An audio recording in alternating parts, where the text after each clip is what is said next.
Monsieur le maire, chers collègues, l'égalité entre les filles et les garçons, comme entre les femmes et les hommes, est un objectif que notre République s'est donné dans sa Constitution. La révision constitutionnelle de 2008 a étendu cette ardente obligation du champ politique, où elle figurait déjà, à l'égal accès aux responsabilités professionnelles et sociales. Dans notre tradition républicaine, l'école se veut le lieu de la formation de la personne, du citoyen et du travailleur. Et ce n'est que très progressivement qu'elle s'est donné les moyens de conjuguer cette ambition au féminin. Vouée à la transmission, l'école doit faire un effort permanent pour éviter le piège de la reproduction et évoluer pour permettre l'épanouissement de tous les talents. La Convention régionale et académique pour l'égalité entre les filles et les garçons, les femmes et les hommes dans le système éducatif en Bretagne, que vous nous proposez d'approuver, énonce une série d'axes de travail pour mobiliser les collectivités territoriales aux côtés de l'État et des réseaux éducatifs autour de cet objectif. Le préambule de la Convention livre quelques éléments de diagnostic. Tout d'abord, que la persistance de la dévalorisation professionnelle des femmes n'est pas liée à une moindre réussite scolaire. Il est indiqué que dans l'Académie de Rennes en 2020, à l'entrée en seconde, 16% des garçons et 7% des filles ont au moins une année de retard. Donc, ce n'est pas un problème de réussite scolaire.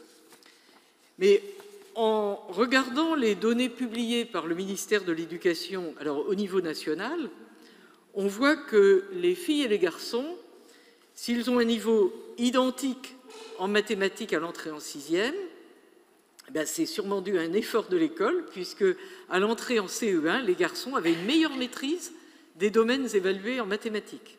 Donc, c'est aussi possible de progresser. En seconde générale et technologique, toujours des données nationales, 75% des garçons contre 55% des filles choisissent des options scientifiques et technologiques, orientation, toujours observée après la réforme du baccalauréat, alors que cette réforme avait un objectif normalement de convergence. On n'y est pas encore. On n'est donc pas surpris de ne retrouver que 31% de filles dans les classes préparatoires aux grandes écoles scientifiques et 28% de femmes dans une promotion d'ingénieur. Si l'on regarde les spécialités où les filles sont les moins présentes, on trouve l'informatique et la création numérique, les sciences de l'ingénieur et la création et l'innovation technologique. Et à l'autre bout, on cherche les garçons dans la santé et le social. Toutes ces spécialités, les unes comme les autres, les plus techniques comme les plus sociales, sont justement celles qui rencontrent le plus de difficultés à recruter. Les métiers qui ne sont pas assez mixtes se privent d'une bonne partie de la moitié du vivier, et l'on observe aussi que les métiers très féminisés perdent en rémunération, en conditions de travail et donc en attractivité. Tout cela engendre une perte de potentiel économique et de capacité de réponse aux enjeux sociaux. Les crises que nous traversons ont mis en évidence les vulnérabilités de la France, mais aussi sa capacité de rebond dès qu'on permettait aux initiatives de s'exprimer. Pour retrouver des marges de manœuvre dans une compétition internationale dont on a vu qu'elle pouvait tourner au conflit ouvert, nous avons besoin de plus de scientifiques, de plus d'ingénieurs. Brest a une grande tradition scientifique liée à sa vocation maritime et militaire. L'annexe 4 de la Convention, relative aux établissements relevant du champ du ministère des Armées, retrace les engagements de l'école navale, du centre d'instruction navale, de l'École nationale supérieure des techniques avancées. Et l'UBO est partie prenante des initiatives relevant du ministère de l'Enseignement supérieur exposées à l'annexe 3. Mais Brest accueille aussi d'autres établissements d'enseignement supérieur, comme l'ISEN, l'ENIB, l'IMT Atlantique, ex-Télécom Bretagne, le CESI, le CNAM, mais aussi Brest Business School et d'autres formations supérieures relevant des branches professionnelles ou consulaires, qu'il conviendrait aussi de mobiliser.